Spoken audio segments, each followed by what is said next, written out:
राज्य सरकारने सगळे सोयऱ्यांच्या अंमलबजावणीचं आश्वासन दिलं म्हणून मी सलाईन लावलं, पण पुन्हा शब्द फिरवला तर सलाईन काढून फेकेन असा इशारा मनोज जरांगे पाटील यांनी दिला. मला माझ्या समाजाला मोठं करायचं आहे म्हणून मंत्र्यांच्या शब्दांचा सन्मान केला. आमचं देणं घेणं फक्त आरक्षणाचे आहे असंही मनोज जरांगेंनी स्पष्ट केलं. मराठा समाजाच्या मागणीसाठी मनोज जरांगे यांनी पुन्हा उपोषणाचा हत्यार उपसला आहे. त्यांनी जालन्यातील अंतरवाली सराटी गावात आमरण उपोषण सुरू केलं.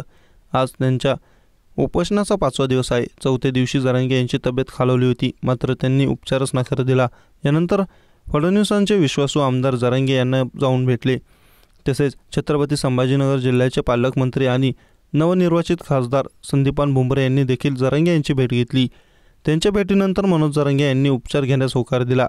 डॉक्टरांनी त्यांना आत्तापर्यंत 3 सलाईन लावल्या. सध्या जरांगे यांची प्रकृती बरी आहे. माध्यमांसोबत बोलताना जरांगे म्हणाले, मराठा बांधव मला भेटायला येत आहेत, त्यांनी येऊ नये. शेतीची कामे उरकून घ्यावीत. आरक्षण घेतल्याशिवाय मी मागे हटणार नाही. सरकारच्या वतीने आरक्षण विषय लवकर तडीच नेऊ असं आश्वासन मिळालं आहे. त्यामुळे मी सलाईन लावला आहे. जर यावेळी सरकार आणि मंत्र्यांनी पुन्हा शब्द फिरवला, मराठा समाजाला आरक्षण दिलं नाही तर मी सलाईन काढून फेकेन. जोपर्यंत विषय मार्गी लागत नाही तोपर्यंत सरकारवर विश्वास ठेवणार नाही. अंमलबजावणीला 5 महिने वेळ लागतो का असा सवालही जरांगे यांनी उपस्थित केला आहे.